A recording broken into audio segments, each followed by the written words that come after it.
Ready? All right, we still had steam shovels when I was a kid. Ooh, what's our book? And the book is about a steam shovel. It's called Mike Mulligan and His Steam Shovel.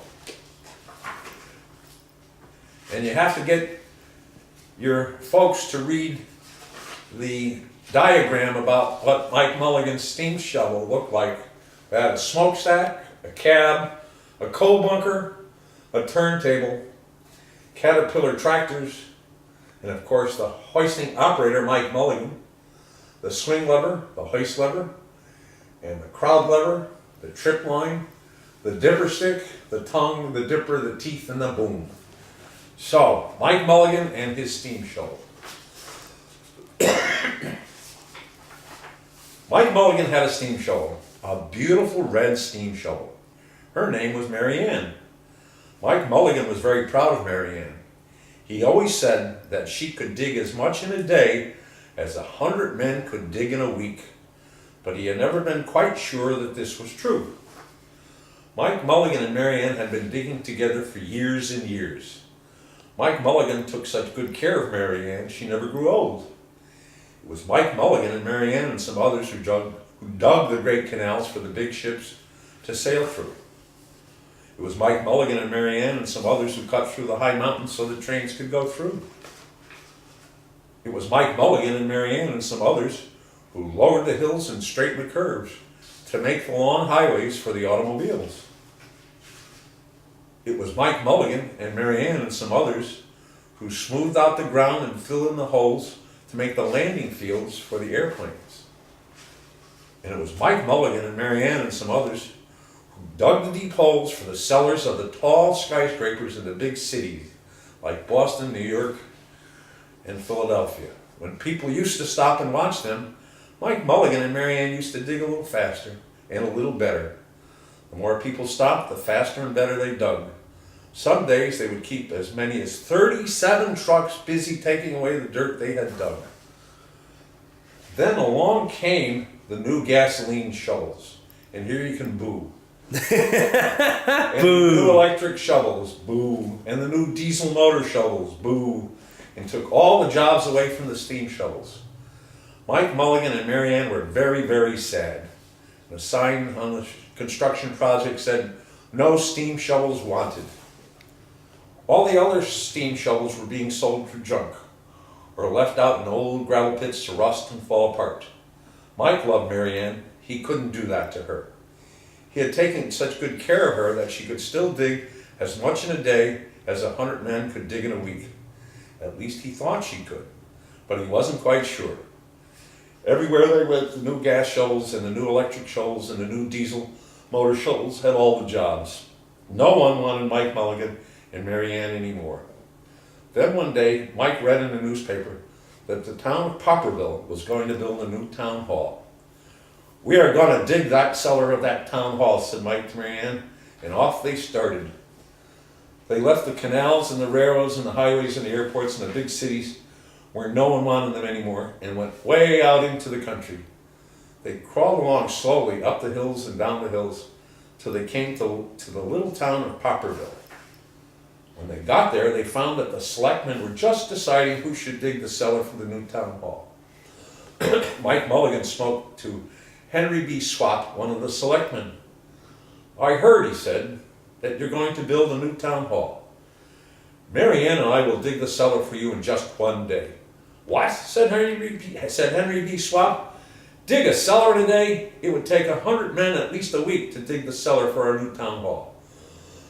"Sure," said Mike, "but Mary Ann can dig as much in a day as 100 men can dig in a week."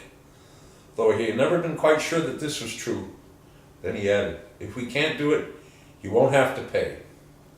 Henry B. Swap thought this would be an easy way to get part of a cellar dug for nothing.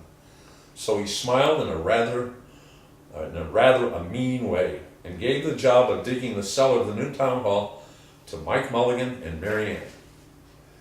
They started in early the next morning, just as the sun was coming up. Soon a little boy came along.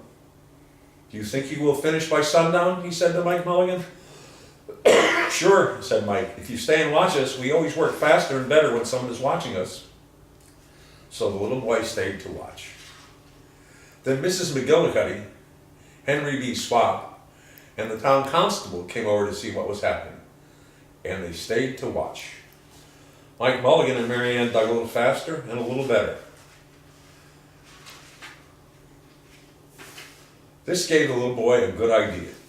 He ran off and told the postman with the morning mail, the telegraph boy on his bicycle, the milkman with his cart and horse, the doctor on his way home, and the farmer and his family coming into town for the day.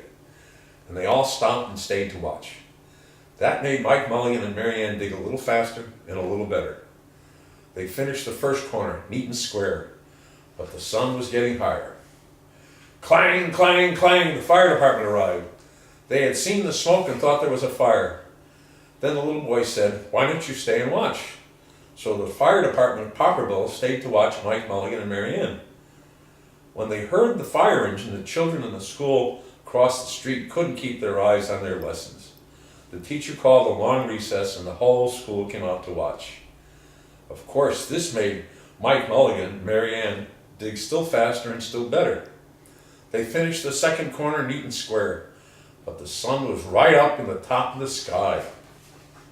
Now the girl who answers the telephone called up the next towns of Bangerville and Bopperville and Kipperville and Copperville and told them what was happening in Popperville. All the people came over to see if Mike Mulligan and his steam shovel could dig the cellar in just one day. The more people came, the faster Mike Mulligan and Mary Ann dug. But they would have to hurry. They were only halfway through and the sun was beginning to go down. They finished the third corner, neat and square. Never had Mike Mulligan and Mary Ann had so many people to watch them. Never had they dug so fast and so well. And never had the sun seemed to go down so fast. "Hurry, Mike Mulligan! Hurry, hurry!" shouted the little boy. "There's not much more time." Dirt was flying everywhere, and the smoke and steam were so thick and that people could hardly see anything. But listen! Bang, bang, crash, slam, louder and louder, faster and faster. Then suddenly it was quiet.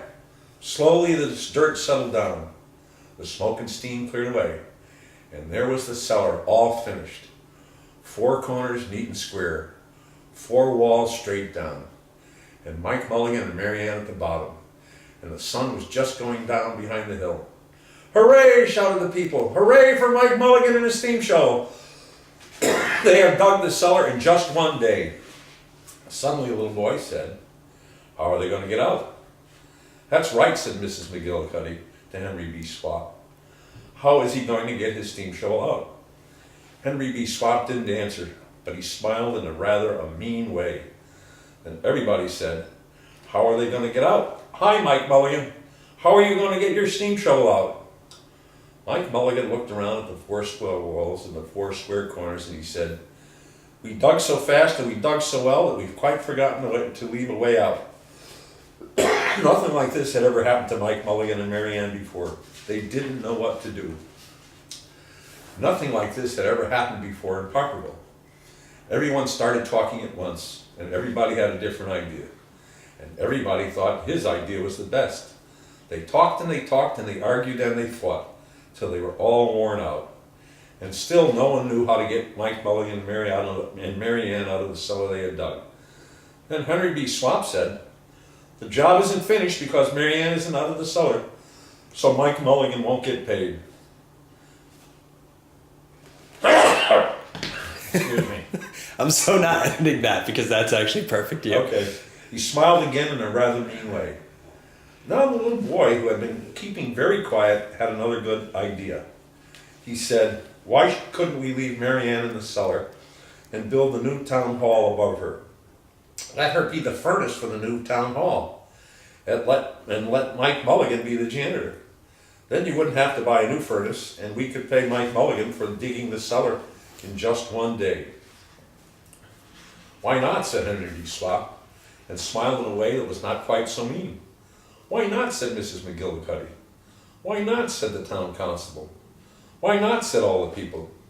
So they found a ladder and climbed down into the cellar to ask Mike Mulligan and Mary Ann. "Why not?" said Mike Mulligan. So it was decided and everybody was happy.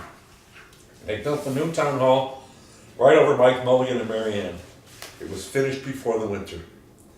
Every day the little boy goes over to see Mike Mulligan and Mary Ann, and Mrs. McGillicuddy cakes and nice apple pies. As for Henry B. Spock, he spent most of his time in the cellar of the new town hall, listening to the stories that Mike Mulligan has to tell, and smiling in a way that isn't mean at all. Now, when you go to Parkerville, be sure you go down into the cellar of the new town hall. There they'll be, Mike Mulligan and Mary Ann. Mike in his rocking chair smoking his pipe, and Mary Ann beside him, warming up the meetings in the new town hall. And that's Mike Mulligan and his steam shovel.